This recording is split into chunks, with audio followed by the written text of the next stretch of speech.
اور منفرد ہونے کی حالت میں چاہے باپ ہو یا ماں ہو، دونوں حسن سلوک کے زیادہ مستحق ہیں۔ قرآن حکیم نے آنکھوں میں لا کر کے انسانیت کے اس جذبے کو ابھارا ہے کہ خبردار دونوں رہے تو ٹھیک ہے، ان کے ساتھ حسن سلوک ضروری ہے، لیکن ان میں سے کوئی تنے تنہا اگر مل جائے تو تنے تنہا یہ زیادہ حسن سلوک کے مستحق ہے۔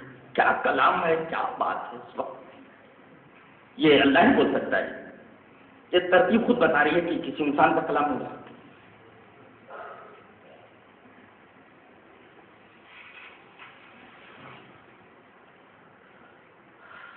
تو تمہیں بڑھاپے کی حالت میں ماں مل جائے یا باپ مل جائے، اس حالت میں وہ تمہارے حسن سلوک کے سب سے زیادہ مستحق ہے۔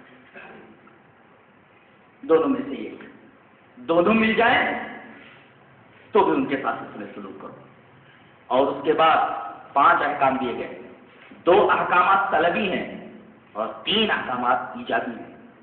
طلبی احکام فلا تقل لهما اف کہنے کی اجازت نہیں، اللہ، یہ اذیت کی سب سے ادنا قسم ہے۔ اس کو اور واضح طور سے میں سمجھا دوں، اف کا آپ نے کیا مطلب سمجھا، اس کو میں ذرا کھول کر کے بیان کر دوں۔ بچہ کہیں بھی سنڈاس کر دیتا ہے، کہیں بھی پیشاب کر دیتا ہے، وہ نہ دیکھتا ہے کہ گدے پر بیٹھا ہوں، وہ یہ نہیں دیکھتا میں قالین کے اوپر بیٹھا ہوں، وہ یہ نہیں دیکھتا میں کرسی کے اوپر بیٹھا ہوں، وہ یہ نہیں دیکھتا کہ باپ کی گود پہ بیٹھا ہوں، وہ یہ نہیں دیکھتا کہ مہمان کی گود پہ بیٹھا ہوں۔ نہ زمان دیکھتا ہے، نہ مکان دیکھتا ہے، کہیں بھی ہٹ دیتا ہے، کہیں بھی سنڈاس کر دیتا ہے، کہیں بھی پیشاب کر دیتا ہے۔ ماں باپ مسکرا کر کے اس کی اس گندگی کو صاف کرتے ہیں۔ ان کے اوپر گندگی کا صاف کرنا کوئی بہت معلوم نہیں ہوتا۔ گھر کے اندر تو آپ دیکھتے ہی ہوں گے، سفر کے اندر بھی پیشاب پاخانے کو صاف کرنا ذرا مشکل مرحلہ ہوتا ہے، لیکن اس وقت بھی بڑی خندہ پیشانی کے ساتھ اس مصیبت کو برداشت کر لیتے ہیں، اس کو مصیبت نہیں سمجھتے۔ اب 55 کی حالت میں تمہارے ماں باپ بھی کہیں اگر سنڈاس کر دیں، کہیں پیشاب کر دیں، سنڈاس کر دیا، یہاں پیشاب کر دیا، تھوڑا اٹھ کر کے آگے چلے جانا چاہیے۔ تو اس طریقے سے یہ اف بولنا، ایک ٹھنڈی سانس کھینچنا، تارا پسسو ہٹا، ایک ٹھنڈی سانس کھینچنا، کیا گندگی کر کے بیٹھ جاتے، اجازت نہیں ہے۔ بھلا تقل لهما، تمہاری گندگی صاف کرتے ہوئے تو ان کی پیشانی پر بل نہیں ہے، ان کی گندگی صاف کرتے ہوئے تمہاری پیشانی پر بل آ جائے، یہ کہاں کا انسان ہے؟ فلا تقل لهما، انہیں اف کہنے کی اجازت نہیں، ٹھنڈی سانس بھی کھینچ نہیں سکتے، خندق پیشانی کے ساتھ ان کی گندگی صاف کرو۔ ولا تنهرهما، یہاں ایک نقطہ اور ہے کہ ایک طرف جوانی کے جذبات، دوسری طرف بڑھاپے کے تجربات ہیں۔ جذبات اور تجربات کا کبھی کبھی تصادم ہوتا ہے، ٹکراؤ ہوتا ہے۔ بیٹا جذباتی انداز میں بولتا ہے، یہ صحیح ہے، باپ کہتا ہے پوری زندگی گزر گئی سر کو گرم چکتے ہوئے، بیٹے میں جو کہہ رہا ہوں وہ صحیح ہے۔ اس طرح ایک طرف جوان بیٹے کے جذبات ہیں، دوسری طرف ماں باپ کے تجربات ہیں۔ کبھی کبھی بیٹے کے جذبات اور ماں باپ کے تجربات میں تصادم ہو جاتا ہے، ٹکراؤ ہو جاتا ہے۔ اس صورت میں حکم یہ دیا گیا کہ اگرچہ ان کی بات غلط ہو تو تمہیں انہیں ڈانٹنا نہیں ہے، اپنی آواز اونچی نہیں کرنا ہے، تمہارے جذبات ماں باپ کے تجربات کے مقابلے میں پست ہو جانے چاہیے، تمہیں اجازت نہیں ہے کہ ان کو ڈانٹو۔ ولا تنہرهما، یہ 2 جملے اور 2 احکام طلبی ہیں۔ ایجابی احکامات 3 ہیں۔ وَقُلْ لَهُمَا قَوْلًا كَرِيمًا، ان سے بات کرو تو کریمانہ قول کے ساتھ۔ یہ قول کریم کیا ہوتا ہے؟ بہت سارے لوگوں نے اس کی الگ الگ تفسیریں کی۔ انگریزی والا بولتا ہے ان دا ایکسلنٹ مینر، بہت ہی عمدہ انداز میں بات کرو، ایکسلنٹ مینر ہونا چاہیے۔ اچھا، اور اس کو واضح طور پر سمجھ لیا جائے بیٹا ادھر آنا، جی ابو آ، بیٹے ادھر آنا، جی امی آئے. تو ماں باپ کا نام لینے کے بجائے جی ابو اور جی امی کہہ کر کے بھاگتے ہوئے ان کی طرف آنا. یہ ہے وَقُلْ لَهُمَا قَوْلًا كَرِيمًا. ان کا نام نہ لیا جائے بلکہ ادب کے ساتھ جی امی اور جی ابو کہا جائے. ایک مطلب تو قول کریم کا یہ،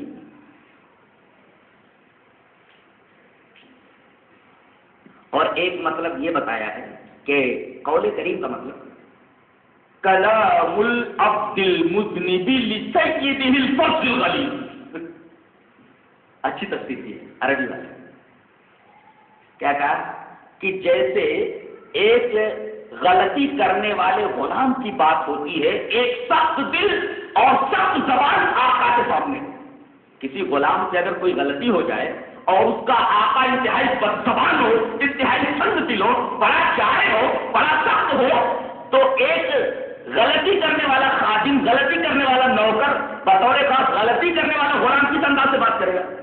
بہت غلطی ہو گئی، بہت زیادہ غلطی ہو گئی، میں اپنی غلطی کی معافی چاہتا ہوں.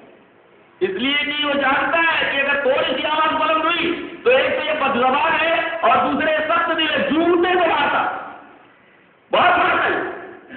تو جس طریقے سے سخت دل اور سخت زبان آقا کے سامنے غلطی کرنے والے غلام کا کلام ہوتا ہے، ایسے ہی تم اپنے ماں باپ کے ساتھ گفتگو کے وقت انداز اختیار کرو کلام کا.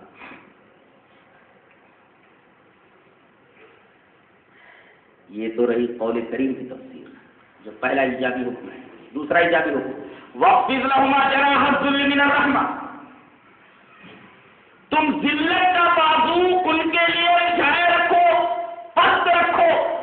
کیسے؟ مرغی کو دیکھا ہے، مرغی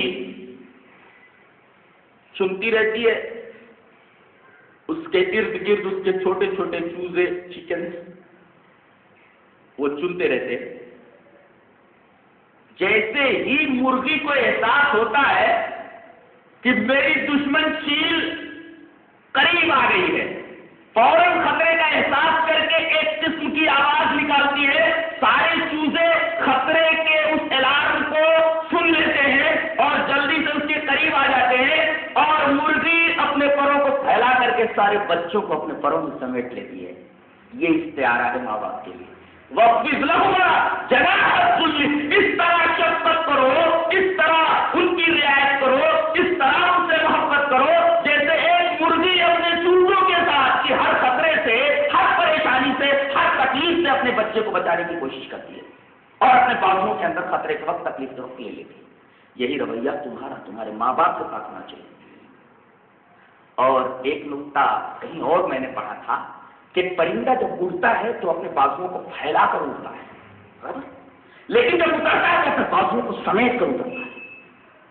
تو جب بلندی سے پستی کی طرف آؤ تو جس طریقے سے بلندی سے پستی کی طرف پرندہ جب آتا ہے تو اپنے پروں کو سمیٹ لیتا ہے، ایسے پرندے کی طرح تم بازوؤں کو سمیٹے ہوئے بڑے ادب کے ساتھ اپنے ماں باپ کے ساتھ سامنے آؤ.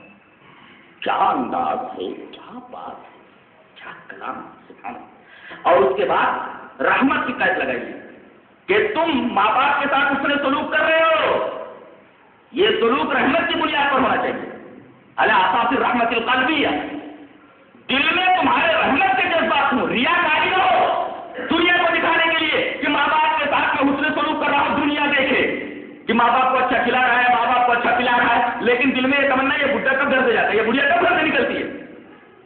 تو ماں باپ کے ساتھ جو حسن سلوک کر رہے ہو وہ دنیا کو دکھانے کے لیے نہیں بلکہ اس کی بنیاد رحمت قلبیہ کے اوپر ہو، اس لیے کہ تمہارے ساتھ انہوں نے یہی سلوک کیا ہے، انہوں نے جو تمہاری پرورش کی ہے رحمت قلبیہ کی بنیاد پر کی ہے. لہٰذا احسان کا بدلہ احسان ہونا چاہیے. ریاکاری کی وجہ سے تم ان کے ساتھ دوسرے سلوک مت کرو، رحمت قلبیہ کی بنیاد پر کرو. تو یہ اور مسئلہ یہی ختم نہیں ہوا. تیسرا ایجابی حکم ہے وَقُلْ رَبِّ ارْحَمْهُمَا كَمَا رَبَّيَانِي صَغِيرًا. اپنے ماں باپ کے لیے رحمت کی دعا کرو کہ اے اللہ اگر ان سے کچھ کوتاہی ہو گئی ہے تو ان کی کوتاہیوں کو معاف کرنا.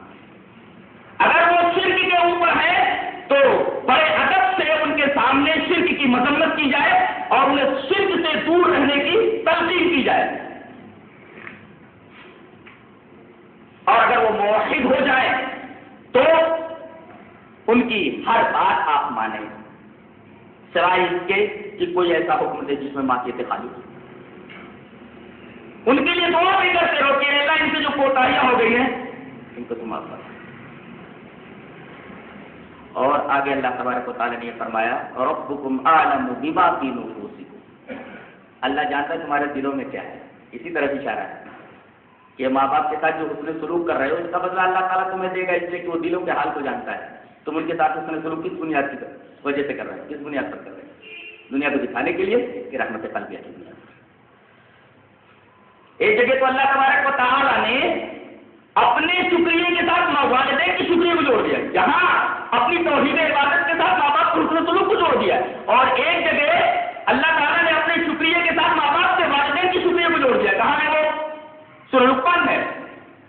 اللہ نے فرمایا وَوَصَّيْنَا الْإِنسَانَ بِوَالِدَيْهِ حَمَلَتْهُ أُمُّهُ وَهْنًا عَلَىٰ وَهْنٍ وَفِصَالُهُ فِي عَامَيْنِ أَنِ اشْكُرْ لِي وَلِوَالِدَيْكَ إِلَيَّ الْمَصِيرُ، کہ تم میرا شکریہ ادا کرو اور اپنے والدین کا شکریہ ادا کرو۔ دیکھیے وہاں توحید عبادت کے ساتھ ماں باپ کے ساتھ حسن سلوک، یہاں اللہ کے شکریہ کے ساتھ والدین کا شکریہ۔ اور عجیب بات تو یہاں ایک میں نے اور دیکھی، لقمان کے واقعے میں جب اپنے بچے کو وہ نصیحت کر رہے ہیں، ایک بہت قابل غور بات ہے۔ اللہ نے فرمایا وَإِذْ قَالَ لُقْمَانُ لِابْنِهِ وَهُوَ يَعِظُهُ يَا بُنَيَّ لَا تُشْرِكْ بِاللَّهِ إِنَّ الشِّرْكَ لَظُلْمٌ عَظِيمٌ وَوَصَّيْنَا الْإِنسَانَ بِوَالِدَيْهِ۔ نکتہ کیا ہے؟ لقمان اپنے بیٹے کو نصیحت کر رہے ہیں اللہ کے بارے میں، فوراً وَوَصَّيْنَا الْإِنسَانَ کہا گیا کہ تو میرے بارے میں اپنے بیٹے کو نصیحت کر رہا ہے تو میں تیرے بیٹے کے لیے تیری لیے وصیت کرتا ہوں۔ لقمان نے نصیحت کی تو اللہ نے وصیت کر دی، اور نصیحت کم درجے کی ہوتی ہے بالمقابل وصیت کے۔ وصیت کا پورا کرنا ضروری ہوتا ہے۔ اللہ نے فرمایا ہے میرے بندے لقمان، تو میرے بارے میں اپنے بیٹے کو نصیحت کر رہا ہے، وہ یہی نصیحت کر رہا ہے، میں یہ دیکھ رہا ہوں کہ تم میرا حق ادا کر رہا ہے، اب میں تیرا حق ادا کرتا ہوں، تیرا حق ادا کرتا ہوں۔ تو نے میرا حق ادا کر دیا، اب میں تیرا حق ادا کرتا ہوں۔ تو نے نصیحت کی تو میں وصیت کرتا ہوں، وَوَصَّيْنَا الْإِنسَانَ بِوَالِدَيْهِ، اور وصیت کا پورا کرنا ضروری ہوتا ہے۔ ایک نکتہ یہ۔ اب آخری بات یہ ہے کہ وہی لڑکے غلط راہوں پر چل نکلتے ہیں، وہی بچے، وہی اولاد ماں باپ کے ساتھ غلط سلوک کرتی ہے، ہر ظلم و جور کو روا رکھتی ہے، جن اولاد کی ماں باپ نے صحیح طریقے سے تربیت نہیں کی ہے۔ اگر قرآن حکیم کا پہلا پارہ ہی ترجمے کے ساتھ دیکھ جاؤ تو یہ بات تم پر منکشف ہو جائے۔ اللہ تبارک و تعالیٰ نے یعقوب کا واقعہ نقل فرمایا ہے کہ موت آئی تو اپنے بچوں کو بلا کر کے پوچھ رہے ہیں ام کنتم شہداء اذ حضر یعقوب الموت اذ قال لبنیہ ما تعبدون من بعدی قالوا نعبد الہک و الہ آبائک۔ کیا بات ہے! جب موت قریب آئی تو حضرت یعقوب نے اپنے بچوں کو اپنے پاس بلایا اور کہا کہ میرے بچوں میرے پاس کس کی عبادت کرو گے؟ کہا کہ آپ سے معبود کرو، کس کی؟ الہ کا۔ اس لیے کہ حضرت یعقوب نے سمجھایا تھا زندگی بھر، ان کو تعلیم دی تھی زندگی بھر کی پوجا کس کی کرنی ہے؟ اللہ کی۔ عبادت کس کی کرنی ہے؟ اللہ تبارک و تعالیٰ کی۔ یہ واقعہ بتا رہا ہے کہ اگر تم بچوں کی صحیح طریقے سے تربیت کرو گے تو یہی بچے آگے چل کر کے مستقبل میں تمہاری عزت کریں گے، تمہارا اکرام کریں گے۔ اگر ان کو تم بغیر نکیل کے اونٹ کی طرح چھوڑ دو گے یہ تو جس طرف چاہیں گے چلے جائیں گے، جہاں چاہیں گے منہ مار دیں گے، اور ان کے دلوں میں تمہارے لیے کوئی ادب و احترام نہیں ہوگا، اور ان کے عمل کے اندر تمہارے تعلق سے کوئی حسن نہیں ہوگا، یہ تمہارے ساتھ حسن سلوک نہیں کریں گے۔ یہ چند باتیں حقوق الوالدین کے تعلق سے تھیں۔ اللہ ہمیں نیک عمل اور اچھی سمجھ کی توفیق عطا فرمائے۔ السلام علیکم ورحمۃ اللہ وبرکاتہ۔ محترم حاضرین، ابھی ہم لوگ حقوق الوالدین کے تعلق سے قرآن مجید اور احادیث نبویہ صلی اللہ علیہ وسلم کی روشنی میں سن رہے تھے. اللہ فضیلت الشیخ کو جزائے خیر دے کہ وہ ایسے ہی نکات کا کل جمعہ کا موضوع قلب یعنی دل قرآن مجید کی روشنی میں ہوگا اور انشاءاللہ بعد نماز تراویح صحیح طرح